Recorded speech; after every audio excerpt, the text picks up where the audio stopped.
તો ભાજપને મેયરો મળતા નથી, મેયરોની પસંદગી થઈ શકતી નથી। 28 એપ્રિલ 2026ના દિવસે ગુજરાતમાં સ્થાનિક સ્વરાજ્યની ચૂંટણીના પરિણામો જાહેર થઈ ગયા અને ભાજપે ઐતિહાસિક જીત મેળવી। પરંતુ આજે 22 દિવસ થઈ ગયા, પરંતુ ભાજપને મેયરો મળતા નથી, મેયરોની પસંદગી થઈ શકતી નથી। જે ભાજપે 7 દિવસની અંદર 10,000 ઉમેદવારોને શોધી કાઢ્યા, એ ભાજપને 15 મેયરો પસંદગી કરવામાં મુશ્કેલી પડી રહી છે। તો સવાલ એ ઊભો થાય છે કે એવી રીતે શું સમસ્યા આવી રહી છે, એવી રીતે શું મુશ્કેલી પડી રહી છે કે ભાજપ મેયરો પસંદ નથી કરી શકતી। 15 મહાનગરપાલિકા છે ગુજરાતમાં અને 15 ઉપર ભાજપે કબજો મેળવેલો છે। તો આના વિશે તમારી સાથે વાત કરીશ। મારું નામ રાજેશ શાહ છે અને તમે જોઈ રહ્યા છો ગુજરાતના સૌથી મોટા ડિજિટલ ન્યૂઝ પ્લેટફોર્મ ખબરછે.com।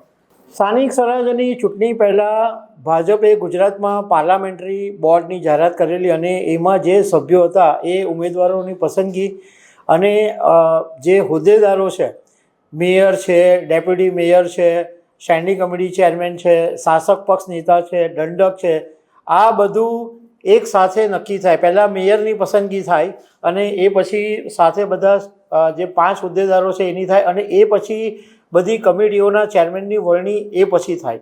હવે 28 એપ્રિલે પરિણામ આવી ગયા, પરંતુ આજે 22 દિવસ થઈ ગયા, પરંતુ ભાજપ હજુ પણ મેયરો જાહેર નથી કરી શકી। એવું જાણવા મળ્યું છે કે ભાજપની અત્યારે જ્ઞાતિનું સમીકરણ ગૂંચવાયું છે અને જૂથવાદ છે। જુદા જુદા નેતાઓ પોતાના માણસોને ખેંચતાણ કરી રહ્યા છે, પોતાના માણસોને ગોઠવવા માટે, અને એને કારણે આ બધી ગૂંચવણ ઊભી થઈ છે એવું ભાજપના સૂત્રો પાસેથી જાણવા મળ્યું છે કે કઈ જ્ઞાતિના ઉમેદવારને મેયર બનાવવો, અને જે નેતાઓ છે એ પોતપોતાના માણસોને, એટલે જૂથવાદ એટલો બધો વકરી રહ્યો છે કે પાર્લામેન્ટરી બોર્ડ માટે આ મુશ્કેલી ઊભી થઈ છે મેયરની પસંદગી કરવાની, સ્ટેન્ડિંગ કમિટીની ચેરમેનની પસંદગી કરવાની, એટલે બાકીના બધા હોદ્દેદારોની પસંદગી કરવામાં મુશ્કેલી ઊભી થઈ છે। હવે આમ જોવા જઈએ ને તો સિમ્પલ વાત એ છે કે ઘણી બધી મહાનગરપાલિકાઓ છે ને એમાં મેયરની સીટ અનામત છે। જેમ કે એક ઉદાહરણ તરીકે વાત કરું તો સુરતની અંદર આ વખતે મહિલા ઉમેદવાર અનામત છે, એટલે કોઈ પણ જ્ઞાતિની હશે પણ એ બનશે મહિલા। એટલે ભાજપે માત્ર મહિલાઓને શોધવાની છે કે કઈ મહિલા છે કે જે આ મેયરના પદ ઉપર ફિટ થઈ શકે એમ છે। પરંતુ વધારે પ્રોબ્લેમ આવે સ્ટેન્ડિંગ કમિટી ચેરમેનને, કારણ કે બિન અનામત જ્ઞાતિના જે આ હોદ્દા ઉપર અને બાકીના જેટલા બી છે, ડેપ્યુટી મેયર છે કે શાસક પક્ષના નેતા છે, દંડક છે, તો એ બધા માટે પણ જે નેતાઓ છે એ એવો આગ્રહ કરી રહ્યા છે કે અમારા સમાજનો જ ઉમેદવાર હોવો જોઈએ। હવે 15 બેઠક છે અને આટલા ખેંચતાણ છે, એને કારણે મુશ્કેલી ઊભી થઈ ગઈ છે। કેટલાક રાજકારણના જાણકારોનું કહેવું એમ છે કે જૂથવાદ કે જ્ઞાતિવાદ એ ભાજપ માટે કોઈ નવી વાત નથી। ઉમેદવારોની પસંદગી કરવાની હોય છે ત્યારે પણ જ્ઞાતિવાદ, જૂથવાદ આવતો જ હોય છે। તો આ 15 મેયરોની બેઠક માટે ભાજપને આટલી બધી મુશ્કેલી પડે એ વાત માનવામાં નથી આવતી। ત્રણેક મુદ્દા દેખાઈ રહ્યા છે। એક તો ભાજપને આ વખતે ઐતિહાસિક જીત મળી, તો કદાચ એવું બન્યું હોય કે ભાજપે આવી ધારણા નહીં રાખી હોય, ભાજપ જીતશે પણ આટલા બધા મોટા લેવલે જીતશે એવી કદાચ ભાજપને પણ શક્યતા નહીં હોય।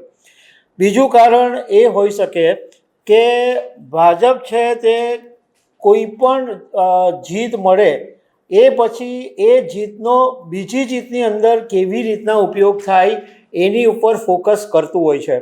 એટલે આ વખતે હવે જ્યારે 2027માં વિધાનસભાની ચૂંટણી આવશે ડિસેમ્બરમાં, તો બધા જે હોદ્દેદારો છે એને એવી જ રીતના ગોઠવવા પડે કે વિધાનસભાની ચૂંટણીમાં મેક્સિમમ ફાયદો મેળવી શકાય।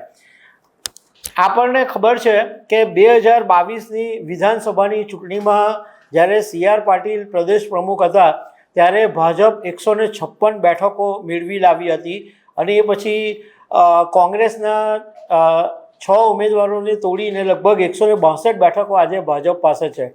ગુજરાત વિધાનસભામાં ટોટલ 182 બેઠકો છે.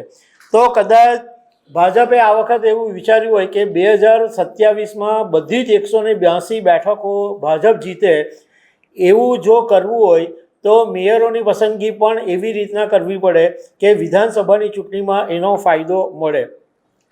ત્રીજું કારણ એ હોઈ શકે કે અહીંયા આગળ પાર્લામેન્ટરી બોર્ડની જે બેઠક છે એની અંદર બધા નામો ફાઇનલ થઈ ગયા હોય, પરંતુ ઉપરથી હાઈકમાન્ડે હજુ સુધી સિગ્નલ નહીં આપ્યું હોય તો એને કારણે આ વાત અટકી હોઈ શકે છે.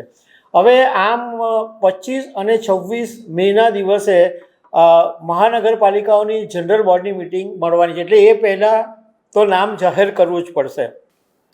અને જે હોદ્દેદારો છે એને ભાજપ તરફથી મેન્ડેટ મળી જશે કે આ મેયર, આ સ્ટેન્ડિંગ કમિટી ચેરમેન, આ ડેપ્યુટી મેયર, આ શાસક પક્ષના નેતા, દંડક, એવા જે મેન્ડેટ છે એ બધાને મળી જશે.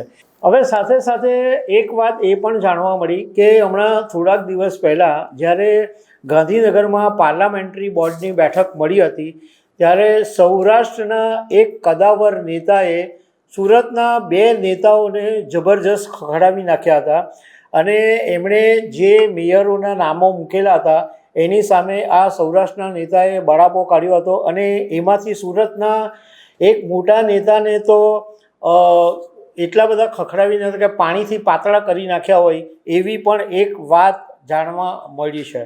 તો દર્શક મિત્રો, આવી અનેક વાતો સાથે અમે તમને મળતા રહીશું. આભાર.